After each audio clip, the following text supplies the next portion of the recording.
Hey everybody, it's Sean, the What's Up Dude. We are here at the Lockport Historical Society Museum, and we're going to have some fun and see what they have to offer.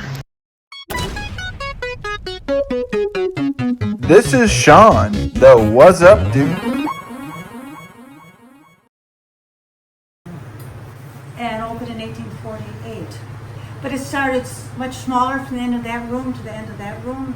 They added on over time. And then the last time a boat went top to bottom was 1914. But it segued into rivers and waterways. And it was a state office till 1969. And then we got it in 1972. And then I came in 87, so I wasn't there for the early years. It's interesting. These windows on the second floor behind us are still on the first floor. There's a closet, a ladder up to the attic space, but some evidence it might have been living space at one time. And I like to share this map here.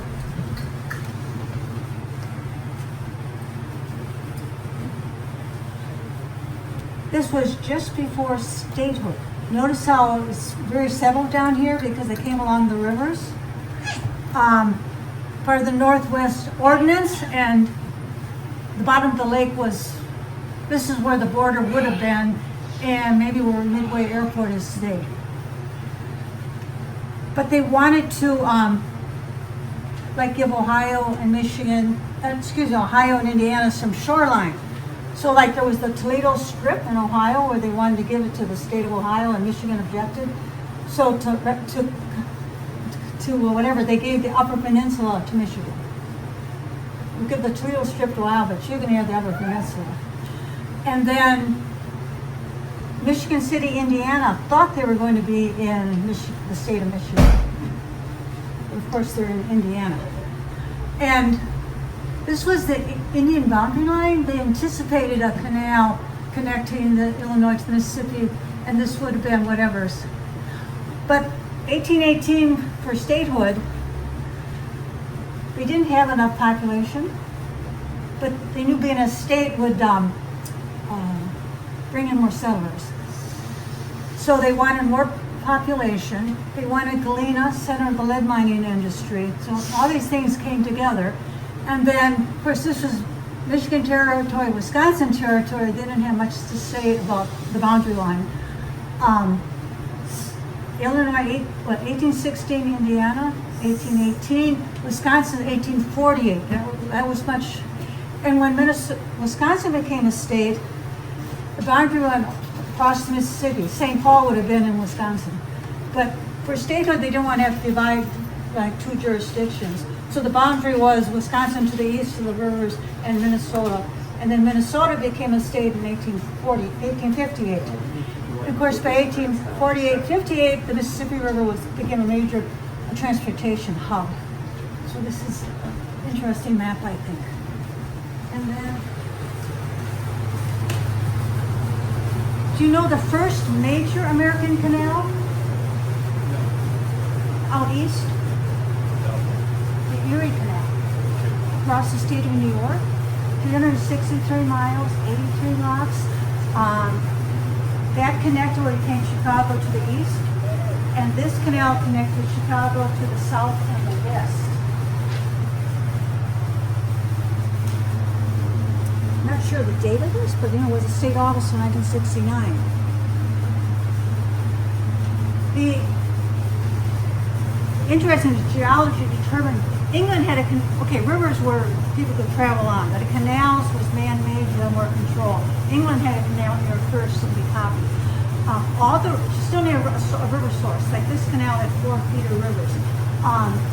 In New York State, all the rivers in New York are north and south except for the east-west Mohawk. And that's thanks to the melting glaciers. Now, New York politicians couldn't see, what do we care what happens upstate New York? The idea is that the canal connected to the Hudson River all the way down to New York City.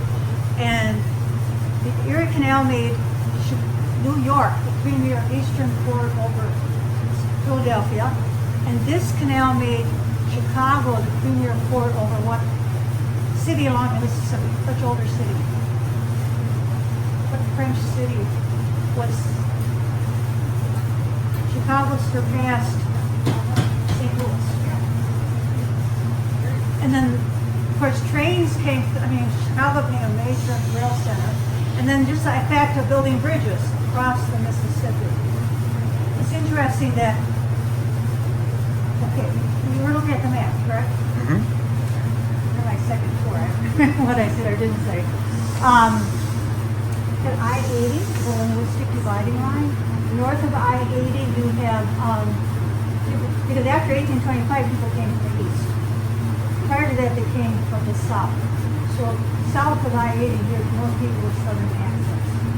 So that's kind of interesting. The Erie Canal is also important to our history because a lot of the workers and early immigrants of this area specifically came down through the Erie Canal from Buffalo. Well, they were recruited. They were recruited. It's like they would pay their way over, and then and the Irish, because conditions were so bad in Ireland, with a chance of a better life. And of course, canal work was rough, dirty, ugly work. You just wonder if they knew what they were getting into when they came over here, you know. And just the distances. Oh, we're going to Chicago. That's just over the way. This was the front of the building. That was the business street. Okay, what's there now today? Train tracks, right? Yes. In other words, you never turned down a train. 1854 train line, the second train line, they lost their business street, and so they turned it around, and state was getting busy, so this became the main street. So then they closed much of the porch because it was no longer the front. We entered that door, we used to have another exit. This is the first building built, 1856, and the Gaylord building was the second.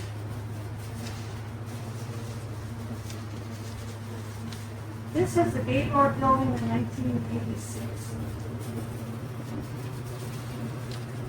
It was the Barrows Lot Company about 1900, and then it became they put the 2 brick floors there, and then it became the Highland Plumbing Company. This is in its heyday. It's like 1870s. This came later. This were doorways. Of course, the train goes right by. The National Heritage Corridor in 1984, the idea, let's save what's left on the canal. And the Donnelly family paid to restore this building. So now there's a restaurant and a couple of art galleries. But I said this is what it was like in 1886. And we had buildings down there. I guess they hope to get a building from each of the counties. A lot of buildings. Robert Carr wanted part of Lincoln's 200th birthday. So we moved the original buildings that way, and then, which is actually a better place for them there. So we got the park. Hey, he said the Lincoln's 200th birthday. Amazing. Okay, over here, they lowered the ceiling at one point. Humongous fireplaces. You're looking up to the end of 7, so that all the preliminary stuff had already been done. So everything has been organized.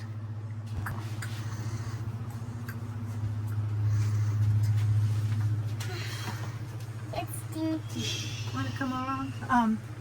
These boxes have documents, thousands of documents. But what they did was they made a name file of the names on the documents, so that you go to the name file first, gives this name on a document, they'll tell you, and then you go find the document. And we had a volunteer, she digitized the name file, so it's a lot easier to. But look we even have, you never know what you're going to find. Here's Lassie. She's too young to know about Lassie, isn't she? Mm-hmm. Okay, you can tell these are things that left behind when they went to Springfield, all these state books and all. Joliet beer. Okay, we have all the court. Okay, we were formed in 1836, right? So the all the courthouse books, and we have the originals, and all the letters that came and went from this building. Work your way around.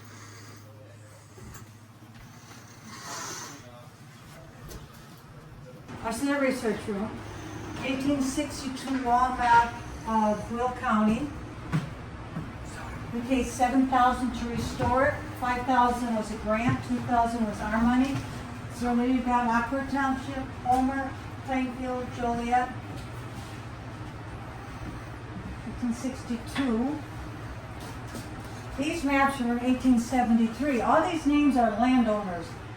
And there was a lot of comings and goings, so the names are quite different from here to there. But you still have like Mr. Payton, Mr. Thornton, some of these names that we're familiar with go back into our history.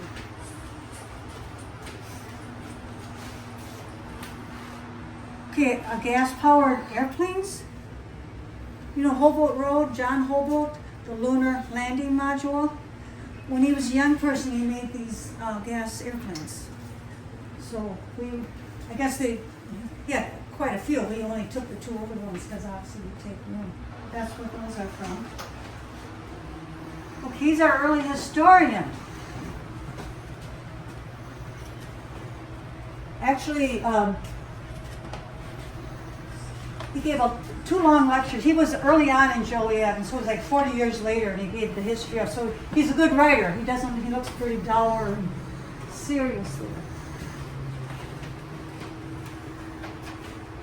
Okay, and they lowered this ceiling because the two-story was physically added in the 1870s when they wanted a residence for the superintendent. And you can tell there's fancy scroll work under the roof line there, but not this original building, so it wasn't being added. Okay, the spiral staircase was put in, which is practical because it takes up less room. I think it's interesting. It's beautiful on all four sides. This would have been the entrance to the family. Okay, Delwood. This is from around 1900, Delwood Park. These pictures are from Delwood Park. And that bridge is still there. You can see it today. Are you going to go up there? No, I don't anymore. We used to. The Chicago, the trolley lines build parks to encourage people to use their trains on the weekend. So it's a very popular park, Delwood Park. 1900s, so all the different facilities were here. And, you know, the Depression, more cars, cars kind of went out of business. Eventually belonged to the Lockport Township Park District. So it's a really beautiful park, very extensive. We did Civil War days for years and years, and now military history days. So it's very beautiful. Okay. Dr. Dougal. Okay, this is his office furniture. So Dr. Dougal was born in 1842 and immigrated from Scotland. He graduated from Chicago Medical College, and his first line of work was volunteering in the Indiana Infantry. Dr. Dougal also he has kept every single letter written to him or that he wrote. So after graduating from the infantry, he served as a commanding officer in a black regiment, and because of that, we have a lot of letters to him written by soldiers saying that they either cannot receive their pensions or other funds they are promised for service. He also, the way he made his money was aluminum. He owned an aluminum plant, but he also served in several local, state, and even federal health commissions, doctor's commissions. And he also, in his mansion, which you can see right here, we got this stuff in the 1960s. In the 1960s, his mansion was open, and these are he had a private practice in his home. He would also, where's his bag? Yeah, he also had this bag because he would often take this to patients' houses because back then they did house visits. But a lot of the people he served were primarily upper class women, because Joliet was a workers' town, and the hospitals were primarily filled up with working men from accidents or injuries. So we have almost every letter written to him or from him. The most interesting thing is that he died in 1914, but we have letters written to him all the way to 1922. Here's a paperweight. One for him, one for his wife. Yeah. He's a very successful man. His mansion is valued at, I believe, $3 million. $3 million? I think so. Here is his desk. I can show you.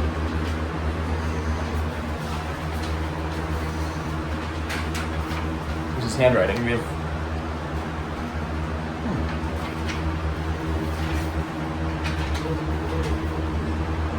And at home, I have tons of receipts, copies of receipts, just because I had to learn his handwriting. Oh, Very wow. tough. Look at the medicine bag. You hired them, but you want to go to a modern time. Yeah. Yeah. I don't know, that wheelchair seems super comfy, doesn't it? Yeah, it's a little Look at outdated. that comfy examining table. Ooh, wow. Wouldn't get Pop away your with feet that. up and relax, right? Luxury. And then medicines, not necessarily Dr. Dougal's, old medicines. The two that, these both have zip codes, so they're like from the 1960s, and that kind of mimics the older stuff. Lacks well for constipation, a pleasant and effective vegetable laxative with no gripping nor evil after effects. Lithia pills, now today like for bipolar, Lithia pills. But you look on the back of that and it's a cure-all for everything. When I came in '87, it was like a house museum. This was the parlor, the dining room, the kitchen, a Victorian bedroom, and this we furnished as the office. But then like around the year 2000, we said, if we call ourselves Will County, we have to be more than just Lockwood and the canal. And then, like 1987 when I started, our director started earlier than that, but we were the youngest people there, so over the time, we're the oldest ones. But around 2000, we said, we're not a house museum, we're a business, and we need to represent all of Will County. So, we changed our focus. And doctor's office was upstairs. Okay, we furnished, storage now. We furnished this as the commissioner's office, the desk.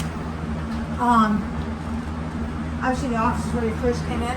Always wondered why this was so thick for an inside wall. We have a photograph that was a liquor store right next to the office. Maybe Prohibition, when they acquired it, they took the door, made it a window, cut a doorway to make more room. Some years ago, we had a huge bequest and spent like $100,000 on the outside. We learned a lot about the building because of it. So.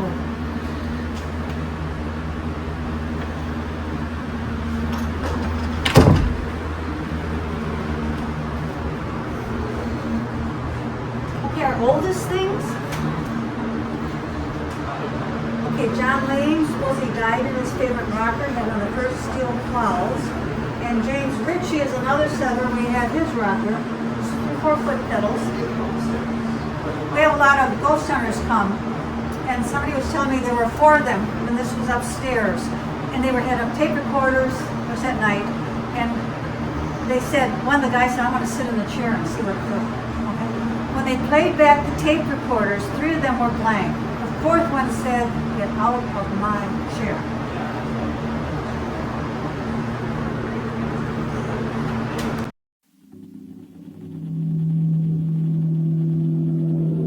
So this is, I believe, the oldest thing we have in our museum. This is a stone. It is a carved stone. You can try to make it out.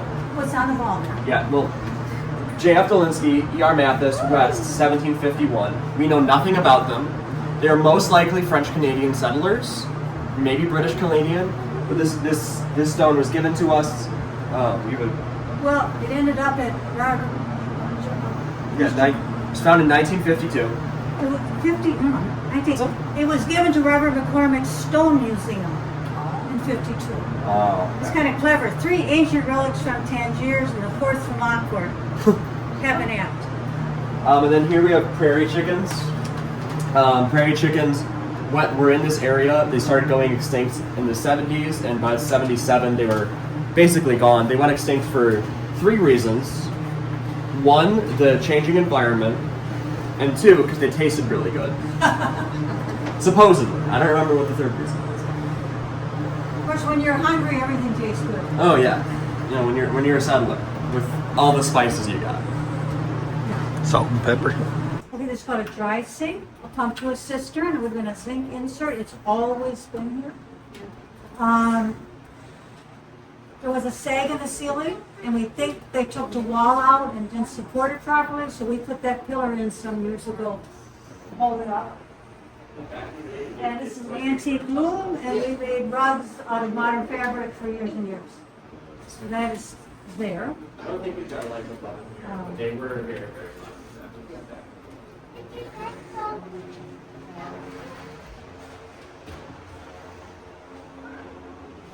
Okay, the pantry and this room here are from the old museum. So it's a collection of many different years and all. There was a window there. Once they got electricity, they closed it off. Okay, the rolled oats silver flake, that was from Lockport. And they patented that shape. So, now you expect to be in a round thing.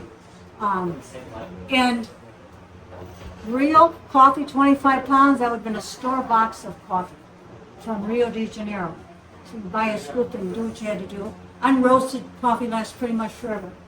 And you have the coffee bean, it's the seed inside the bean that you were using.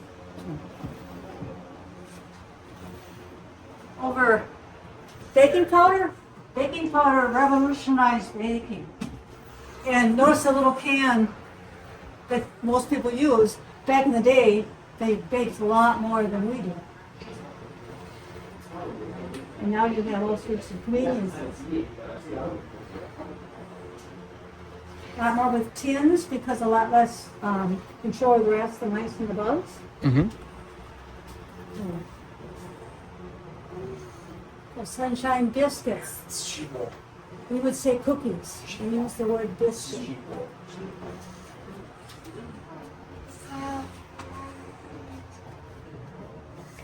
This is unpastored and this is pastored.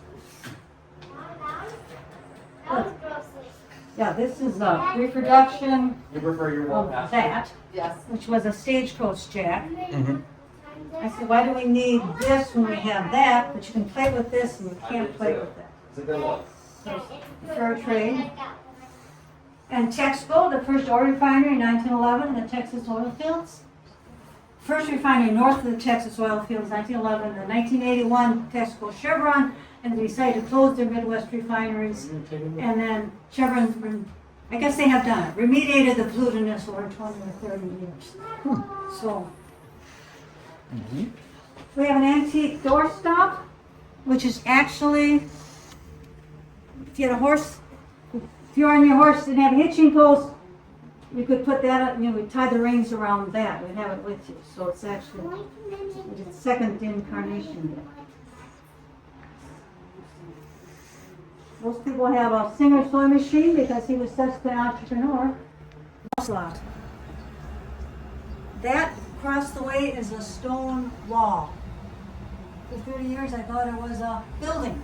There's a stable there. There had been a fire, this place almost burned, so when they rebuilt the stable, they put that wall up so it wouldn't happen again. So if you go down the alley and turn, there's a building, I can feel the hot air. Building built against that wall, but it's truly just a stone wall. The Will County Historical Museum and Research Center is housed in the original 1837 Illinois and Michigan Canal Office Building in Lockport, Illinois. It evolved from the canal's administrative headquarters to the museum preserving the history of Will County and the canal. The museum officially opened to the public in 1972 after being transferred to the Will County Historical Society in 1969. Here's a more detailed look at its history. Early beginnings. The building was constructed in 1837 as the administrative center for the Illinois and Michigan Canal, which connected the Great Lakes to the Mississippi River. It played a crucial role in the canal's design, financing, and construction. In 1876, a residence from the canal superintendent was added and a bank vault was installed to store canal records. The building later served as headquarters for the sanitary and ship canal. Transferred to Historical Society. In 1969, the canal headquarters were transferred to the Will County Historical Society and is still run by them today. The museum officially opened to the public in 1972, showcasing artifacts, exhibits, and documents related to the canal history and the broader history of Will County. The Will County Historical Society also operates Heritage Village, an open-air museum with relocated 19th century buildings offering a glimpse into the country's past. The museum also functions as a research center, providing resources for genealogical and historical research.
outside porch.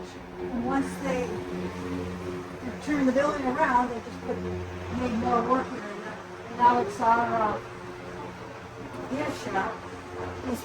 Arcadia Books did many places, small places, a chance to get their own book. This is our plat map. It shows we were platted as a canal town. You want to come?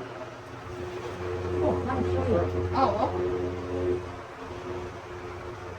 You can tell we were platted as a canal town because the streets are not north, south, east, and west, southwest. And this was Foodland, this was prairie. Chicago straightened the Des Plaines River, and then Sanitary Canal, they took the bend out in Lockport and Vermont, and then Harlem in 55.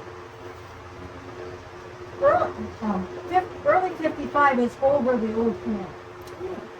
And Harlem in 55, there was an elbow of the Illinois that was, elbow of the Des Plaines that was, they just cut it off. And that's the Chicago Police Center. And you can still visit it. And I'm assuming they'll not going to build on it. If you're standing, and they have a boat with Marquette and Joliet on it, from 55 Harlem, it was swamp all the way to the lake. Can you imagine swamp all the way to the lake? This museum does have a ton of Route 66 memorabilia, so if you come here, you can get your Route 66 100-year shirts, magnets, and over here we do have a neon sign.